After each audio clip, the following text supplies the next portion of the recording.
So pag humuhuni yung wago, may mamamatay. May mga kandilarya nagpuprosesyon dyan na talagang ako kinikilabutan talaga. Habang papunta ako sa isang kilalang pasyalan sa Barangay San Rafael, Rizal, napansin ko ang mga gumuhong lupa at bato na nanggaling sa taas ng mundo. Ang Wawa Dam ay pinasimulang gawin noong 1904 upang maging silbing tubig para sa Maynila.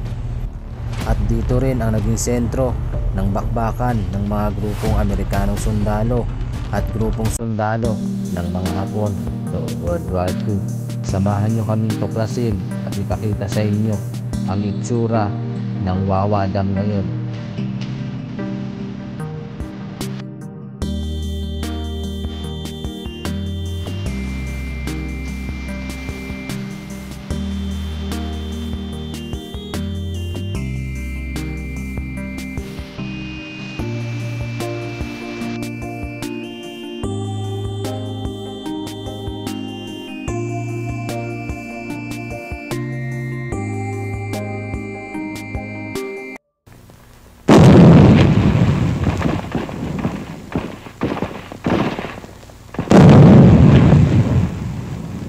Point-blank rifle fire wipes out remaining enemy pockets.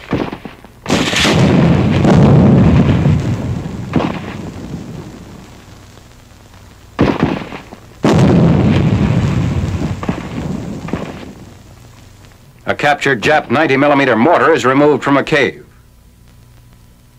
The mortar is a smooth-bore muzzle-loading weapon firing a 16-inch incendiary shell.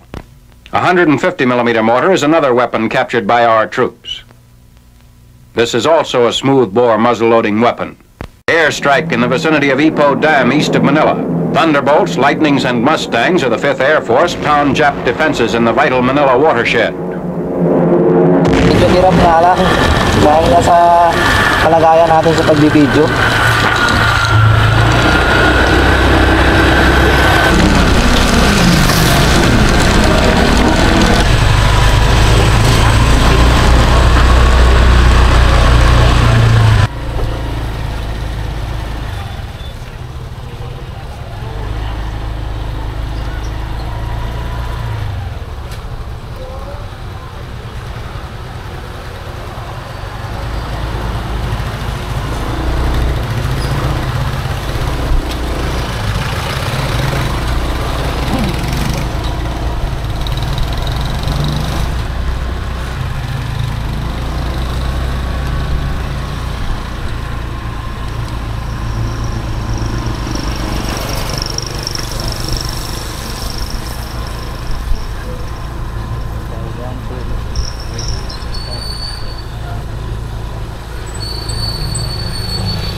Nandito na tayo ngayon, papasok sa Wawa Dam. Ang dami nila dito tinda.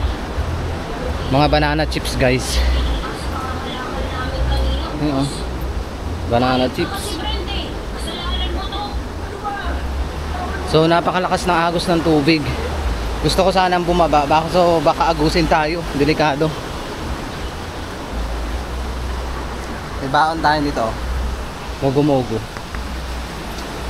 Grabe Ang lakas ng tubig. Pagasa.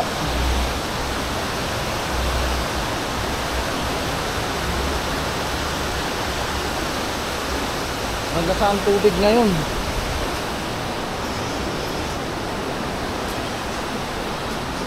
May mga banana chips sila dito.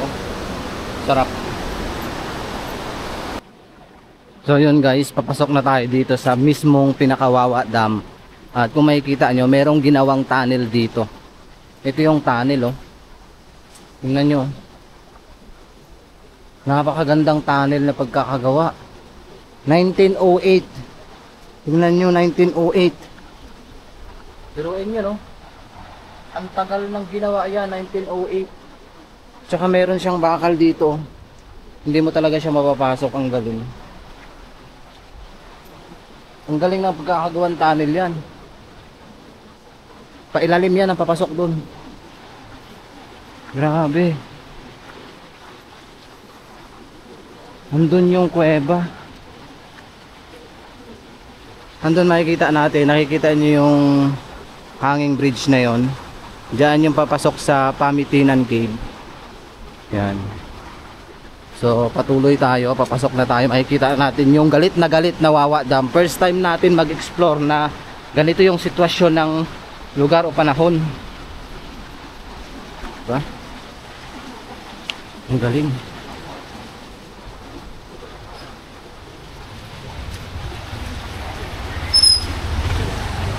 Grabe. First time natin mag-explore sa ganito. Tapos ragasa pa yung tubig. Wow. Oh. Galit na galit. Galit na galit ang Wawa Dam.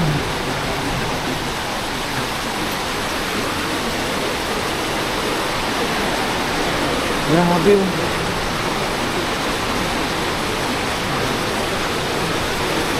Grabe ragasa ang tubig.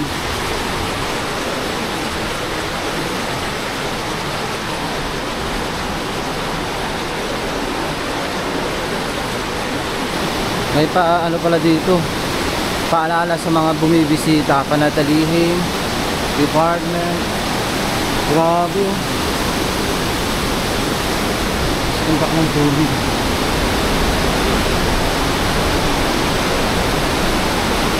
Tingnan nyo, first time natin makapasok sa ganito na rumaragasa yung tubig. Ganito pala yung Wawa Dam pag galit na galit.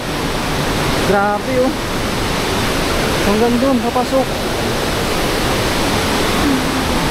Parang nakakaano lang, nakakatuwa dahil first time ko talaga. Baka mamaya may magalit na namang viewers yan. Paulit-ulit akong sinasabi na first time. Totally first time talaga. Tingnan nyo ang tubig. Galit na galit yung Wawa.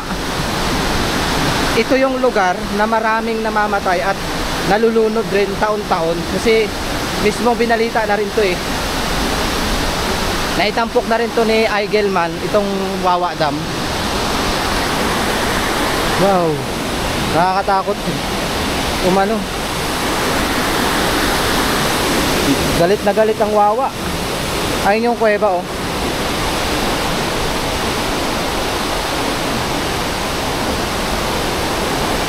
Makikita niyo yung kuweba. Ayun oh.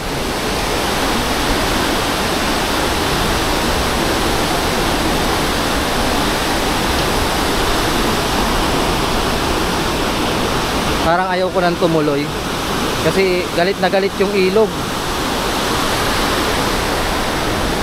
Eto na ang Wawa. Oh, grabe.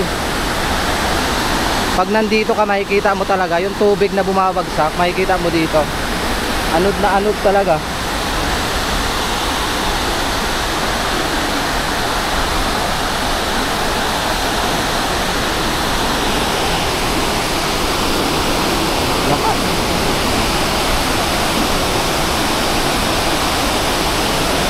Galit.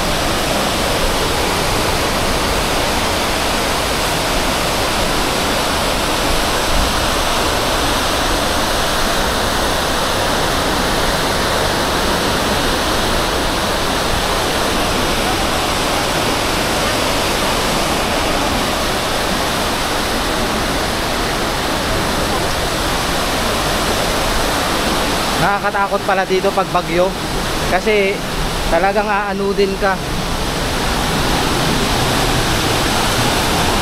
God, nawawa dam to.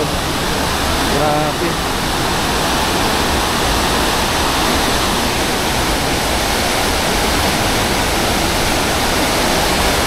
Nakakatakot yung ano doon, oh. Yung bangka. Baka dumiretso dito.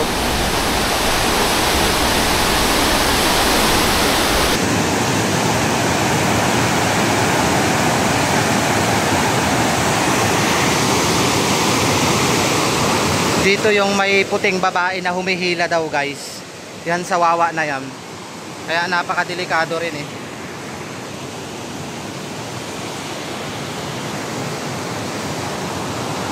Grabe, ang lakas.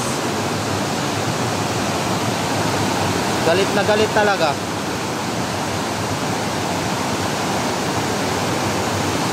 Parang may pintuan to, no?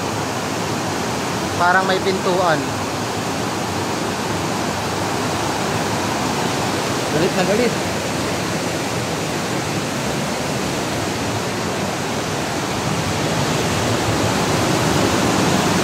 Ang galing lang ng pagkakagawa. Nakita nyo yung butas na pinakita ko sa inyo?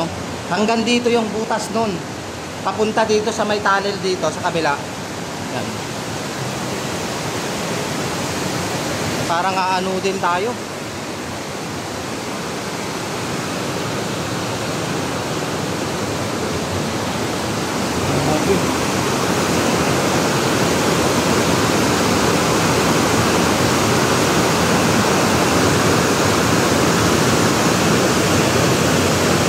Grabe, wawa dam.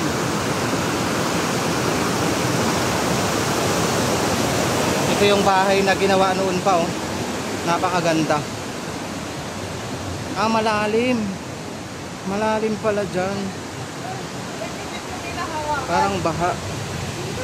Baha pala. No, baha. Baha siya.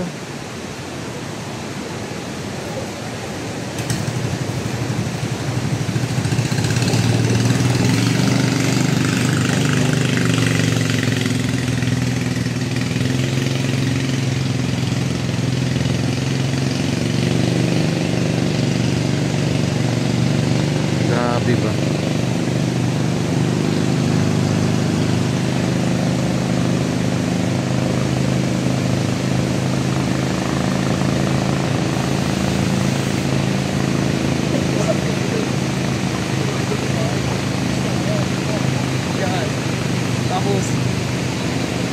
Buti kaya din ng mga ano, kaya din ng mga bangka tumawid sa umaagos na yan, no? Grabe, tawid tayo, guys. Tawid tayo, tawid. Tawid.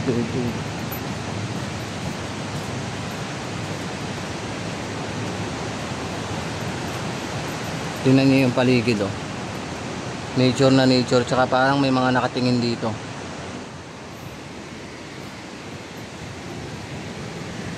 Parang palalim ng palalim ang Wawa Dam.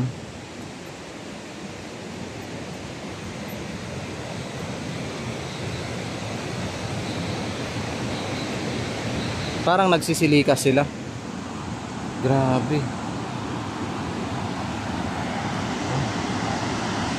Parang nagsisilikas sila, no?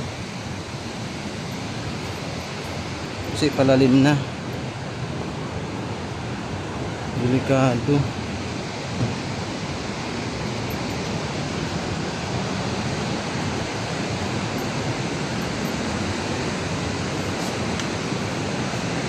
Guys, nandito tayo sa dulo ng Wawa Dam. Tingnan lang natin. Pero yung tubig, oh, palalim na rin, oh.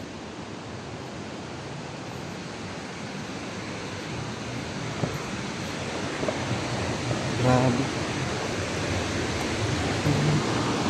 Lalim ng Wawa.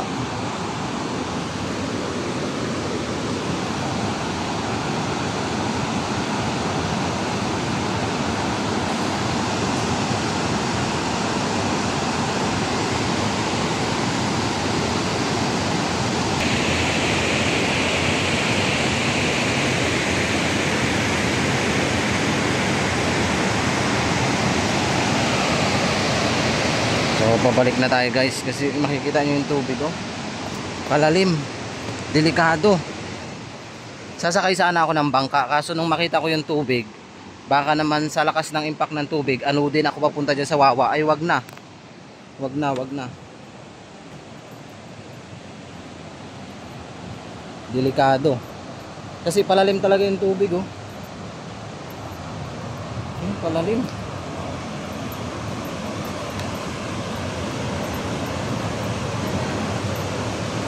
Grabe yung tubig yan. Hindi kakayanin.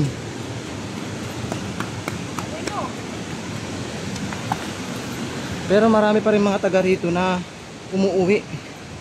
Pero kung ako, hindi ako titira dito. Para kasing anumang oras lumalim ang tubig, parang lumilikas yung mga tao.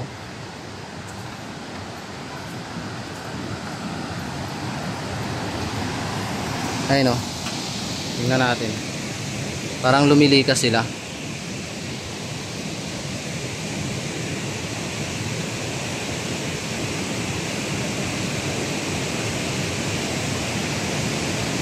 May barangay ba dun?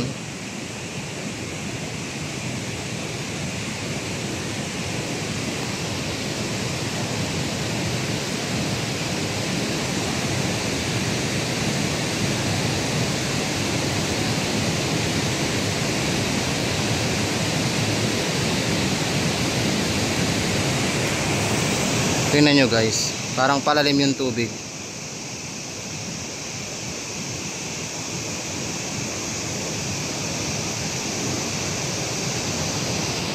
Nakakatakot. Parang aano din.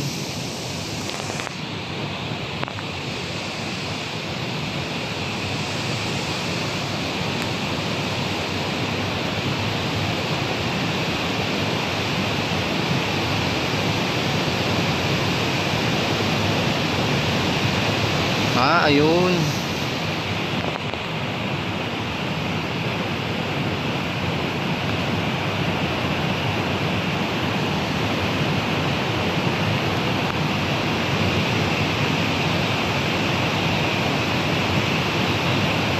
Hindi na sila umaabot dun.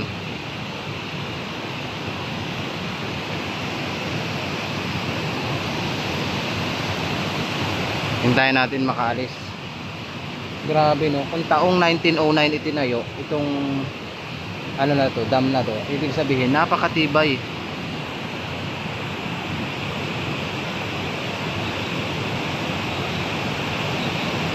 Lingon ng lingon yung babae. Baka agusin sa Wawa.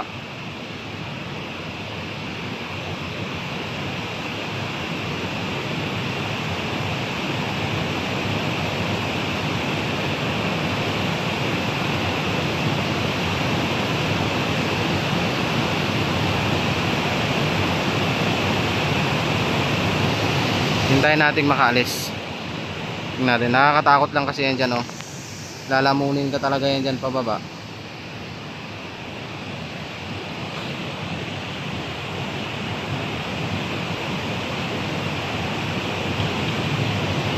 Ayun.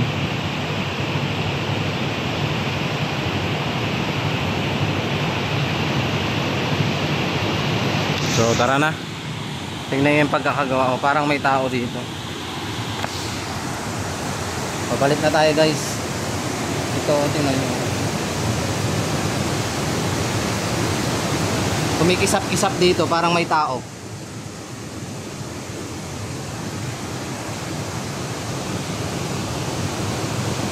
Parang may tao na nakatingin.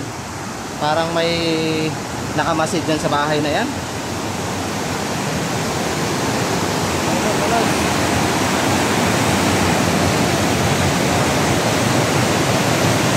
Grabing Wawa dam.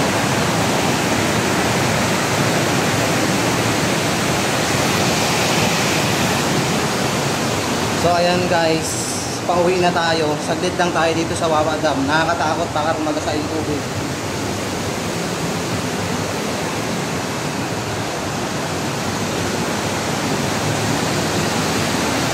Grabe.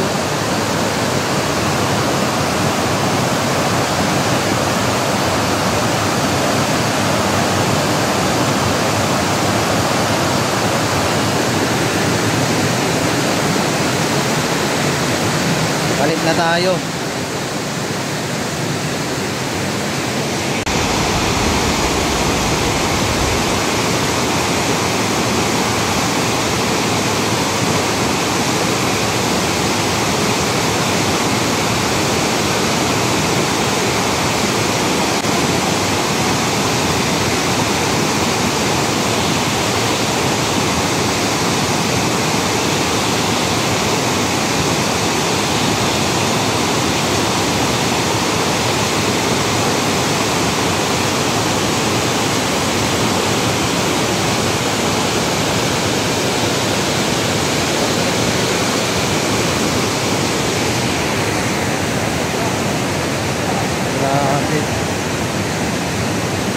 Iba talaga ang Wawa Dam pag rumagasa. Galit na galit.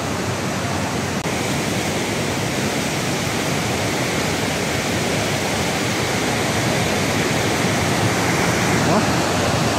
Ano ito? Galit ang...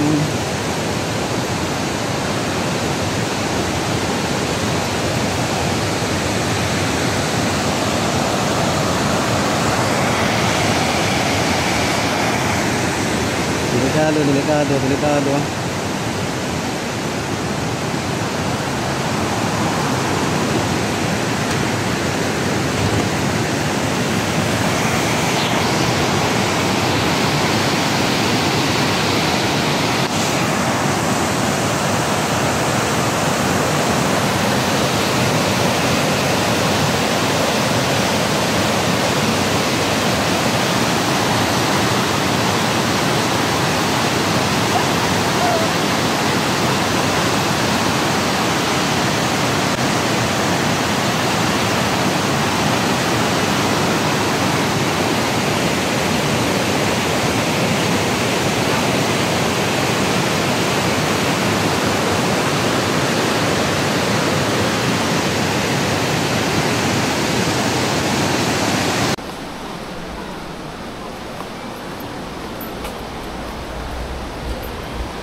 Daming banana chips dito.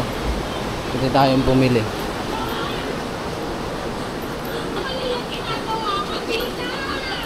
Masarap kasi ang banana chips, guys.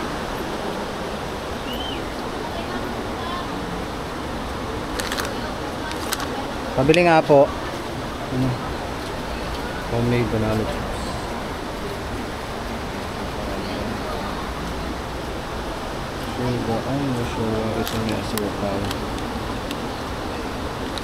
Isa lang.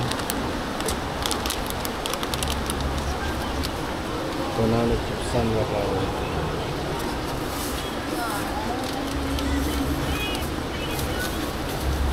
Thank you. Guys, bumili tayo ng banana chips. Ano?